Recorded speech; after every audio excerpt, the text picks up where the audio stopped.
Bom, muito bem. Continuando aí as síndromes febris, vamos começar a falar então agora da febre tifoide.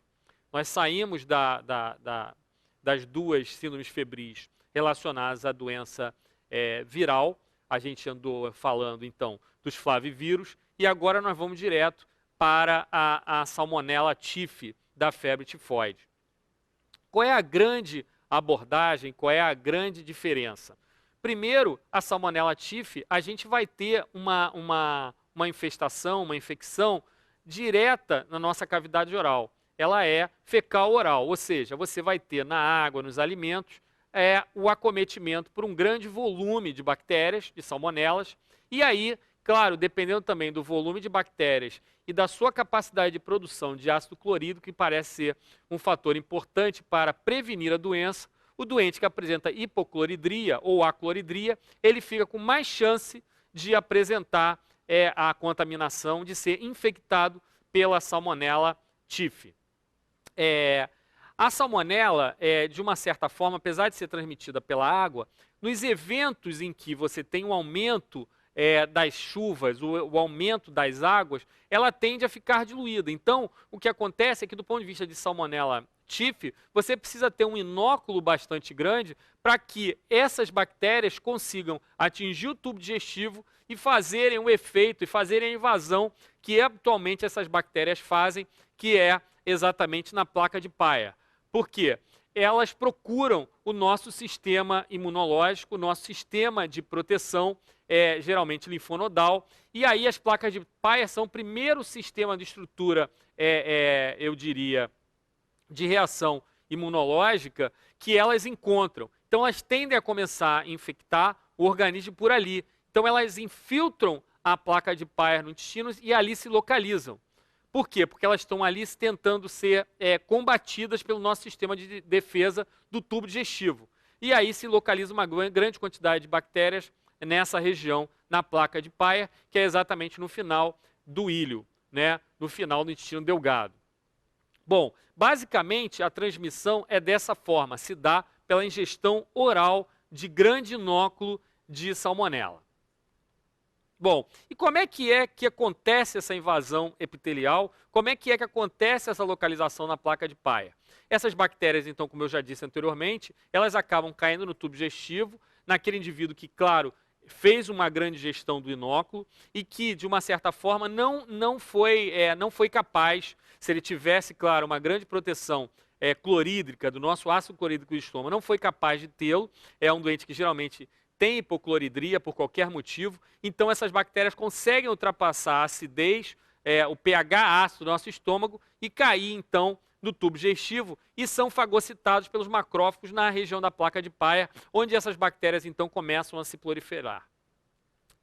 Do ponto de vista, então, de disseminação, elas continuam procurando o sistema linfohematopoético. Então, na realidade, é uma disseminação linfática e hematogênica, através dos macrófagos que acabam de carregar as bactérias por várias regiões do organismo. Os nossos monócitos acabam carreando essas bactérias por várias regiões do corpo. E aí, ela acaba por se localizar basicamente, nosso sistema retículo endotelial. E aí nós estamos falando de quê? Nós estamos falando do fígado, baço e medula óssea.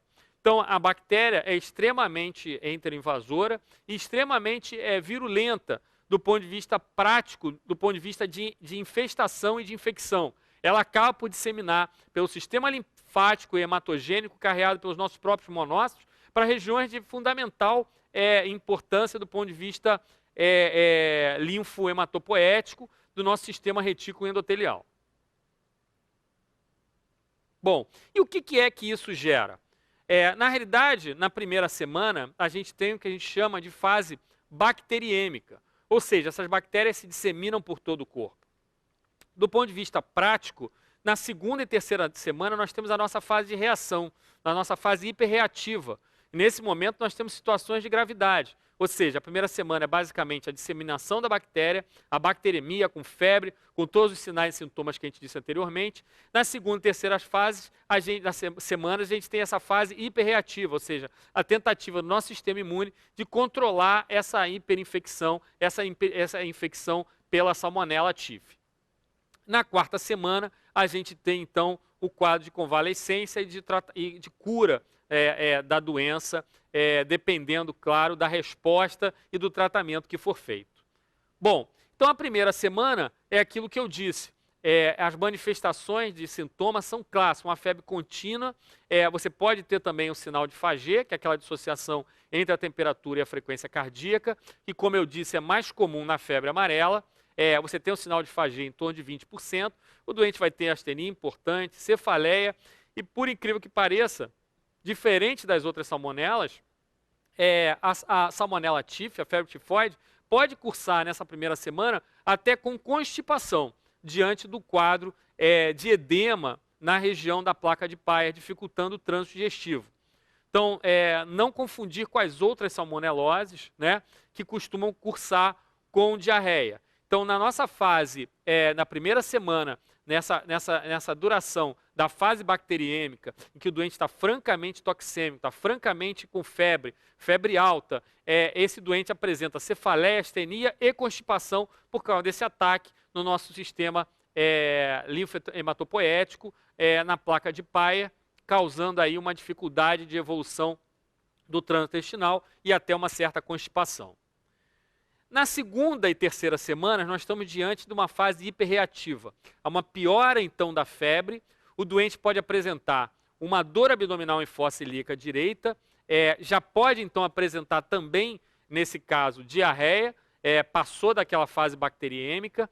Essa dor em fossa ilíaca direita serve de diagnóstico diferencial com outras patologias, até propriamente dito com apendicite. Muitas vezes há situações de diagnóstico diferencial, mas é completamente diferente, porque a apendicite começa com aquela localização periumbilical e depois se localiza em torno de 12 a 24 horas na fossa ilíaca direita. Nós, do ponto de vista de febre tifoide, já estamos falando de segunda e terceira semana. Então é um quadro arrastado, com piora da febre, com febre altíssima, e nessa fase nós estamos diante de uma situação de muita reação, com roséola tifídica em 30% dos casos, o estado tifoide, ou seja, total quadro de apatia, já que o doente apresenta sinais, de uma certa forma, de comprometimento hepático, hepatoesplenomegalia, né, porque a gente não pode esquecer que a gente está com o nosso sistema retículo endotelial invadido pela salmonela tif, e em 15% esse doente está num estado tifoide, numa situação de total apatia, já que o termo tifo se remete a essa situação dessa gravidade clínica, dessa apatia do ponto de vista de sintoma. Bom, e quais são as grandes complicações do ponto de vista clínico da febre tifoide? Como a gente falou já anteriormente, o quadro hemorrágico pode ser uma situação extremamente grave e você pode ter obstrução intestinal, de uma certa forma, e perfuração naquela região onde a gente tem a placa de Peyer. O doente vai ser acometido, então, por uma perfuração das regiões terminais do tubo digestivo. E o sangramento é extremamente comum, porque há ruptura de vasos daquela região. Então, como eu já disse anteriormente, você pode ser acometido por aquele vômito negro, que é praticamente uma descrição só compatível com a febre tifoide. Claro que outros quadros de sangramento, do ponto de vista de tubo digestivo alto, podem cursar com um vômito escuro, né? Mas essa definição de vômito negro é o que se classifica na febre tifoide. E aí essa situação de complicação é extremamente grave, porque esse doente apresenta um abdômen agudo e muitas vezes esse doente é abordado, às vezes até de forma urgente, por conta da perfuração e do sangramento excessivo. Bom, a clínica na quarta semana é basicamente de convalescência e o doente costuma apresentar uma diminuição da febre em lise, ou seja, a febre vai reduzindo lentamente até desaparecer. O paciente vai melhorando aos poucos. Então, essa fase da febre, ela tende a ser em lise, não em crise. Em crise, como é? A febre some, como a gente tem na febre terçana, a febre quartana, da malária. Nós estamos falando aqui de uma febre em lise, ela vai se extinguindo, ou seja, aos poucos a febre vai baixando. Bom, mas atenção, o que a gente tem que lembrar do ponto de vista de salmonela tif? você pode, após essa fase, teoricamente, de convalescência, de cura, você pode ter um portador, transformar esse paciente que teve o quadro clássico de febre tifoide, com todas as manifestações clínicas, num portador crônico. E esse portador crônico é onde é que fica localizada a bactéria. Ela fica na vesícula biliar. Por quê? Porque faz parte de todo esse trajeto na absorção dessa bactéria, ou seja, na infestação dessa bactéria, na entrada, na invasão dessa bactéria pelo tubo digestivo, ela é carreada pela veia porta e ela acaba no fígado, e ela é também invasora, então, da via biliar, das vias biliares, se multiplicando, então, na vesícula biliar. E aí, quem é que vai ser, geralmente, o portador crônico?